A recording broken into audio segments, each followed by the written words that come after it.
ગુજરાતમાં છેલ્લા એક અઠવાડિયાથી સાર્વત્રિક વરસાદની સ્થિતિ સર્જાઈ છે ત્યારે આગામી સમયમાં બીજી ઓગસ્ટ સુધીમાં બંગાળની ખાડીમાં જે વરસાદી સિસ્ટમ બની છે તેના કારણે વરસાદના પ્રમાણમાં ફરી એકવાર વધારો થઈ શકે છે. આજે હવામાન ખાતાએ મધ્ય ગુજરાત અને ઉત્તર ગુજરાતના કેટલાક જિલ્લાઓ માટે યલો એલર્ટ આપ્યું છે. તો આવો જાણીએ સમાચાર વિસ્તારથી. નમસ્કાર, જમાવટ સાથે હું છું પાર્થ.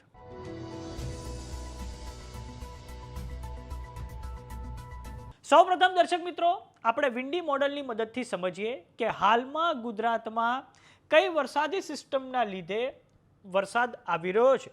તો સૌપ્રથમ વાત કરીએ આખા ભારતની. તો હાલમાં જે બંગાળની ખાડીમાં વરસાદી સિસ્ટમ બની છે તે લો પ્રેશર બન્યું હતું, પરંતુ હવે આ લો પ્રેશર વેલ માર્ક લો પ્રેશર એરિયામાં પરિવર્તિત થઈ ગયું છે અને આવનારા 12 કલાકમાં તે ડિપ્રેશન બને તેવી સંભાવના છે દર્શક મિત્રો.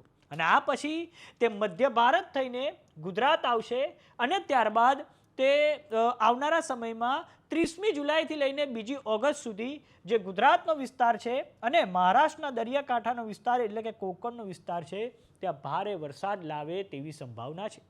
હવે વાત કરીએ વર્તમાનની. તો હાલમાં ગુજરાતમાં કઈ વરસાદી સિસ્ટમના લીધે વરસાદ આવી રહ્યો છે. તો દક્ષિણ રાજસ્થાનના ભાગો પર એક વરસાદી સિસ્ટમ સક્રિય છે.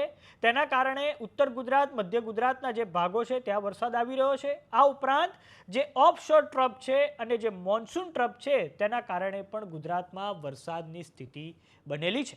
હવે દર્શક મિત્રો, આપણે આખી પરિસ્થિતિને સેટેલાઇટ મેપની મદદથી સમજીએ. તો આ સેટેલાઇટ મેપ છે. સેટેલાઇટ મેપમાં દર્શક મિત્રો તમે જોઈ શકો છો કે બંગાળની ખાડીમાં આ જે વરસાદી સિસ્ટમ બની છે તે આવનારા સમયમાં મધ્ય ભારત થઈને જે ગુજરાતનો વિસ્તાર છે અને મહારાષ્ટ્રનો વિસ્તાર છે ત્યાં ખૂબ મોટા પાયે વરસાદ લાવે તેવી સંભાવના છે. આ ઉપરાંત હાલમાં જે દક્ષિણ રાજસ્થાનના જે વિસ્તાર પર જે વરસાદી સિસ્ટમ બની છે તેના કારણે ઉત્તર ગુજરાતના ભાગોમાં અને કચ્છના ભાગોમાં પણ વરસાદ પડવાની સંભાવના છે.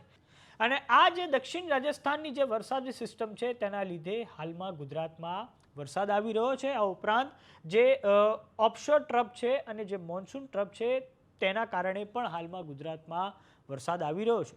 હવે દર્શક મિત્રો, આપણે હવામાન ખાતાની જે સત્તાવાર આગાહી છે તેની પર નજર કરીએ.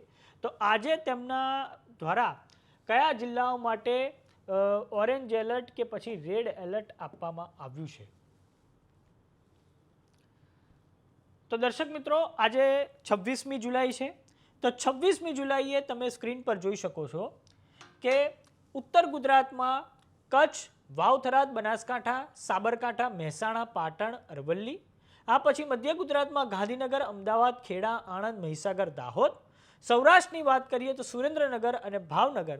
અને દક્ષિણ ગુજરાતમાં સુરત, નવસારી, દમણ, દાદરાનગર હવેલી અને વલસાડ માટે યલો એલર્ટ આપવામાં આવ્યું છે. તમે જોઈ શકો છો કે ઉત્તર ગુજરાતના જે વિસ્તારો છે, જે પેલી રાજસ્થાન પર જે સિસ્ટમ બનેલી છે તેના કારણે ત્યાં ભારે વરસાદ ઉત્તર ગુજરાતના જિલ્લાઓ પર લાવે અને મધ્ય ગુજરાતમાં પણ એ વરસાદ લાવે તેવી સંભાવના છે. હવે દર્શક મિત્રો, આપણે વાત કરીએ આવતીકાલની, એટલે કે 27મી તારીખે શું સ્થિતિ બનેલી છે.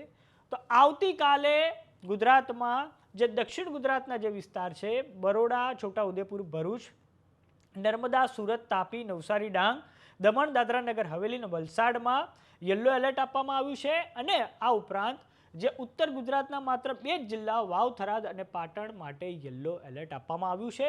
અને જે ગુજરાતના જે બીજા વિસ્તારો છે જેમ કે સૌરાષ્ટ્ર છે, મધ્ય ગુજરાત છે, ઉત્તર ગુજરાતના અન્ય જિલ્લાઓને કચ્છમાં કાલથી વરસાદનું પ્રમાણ ઓછું થાય તેવું હવામાન ખાતું કહી રહ્યું છે. પરંતુ આગામી સમયમાં જે બંગાળની ખાડીમાં જે સિસ્ટમ બની છે તે 30મી જુલાઈથી લઈને બીજી ઓગસ્ટ સુધીમાં ગુજરાતમાં અને મહારાષ્ટ્રમાં જે કોંકણના વિસ્તારો છે ત્યાં ભારેથી અતિ ભારે વરસાદ લાવે તેવી સંભાવના છે.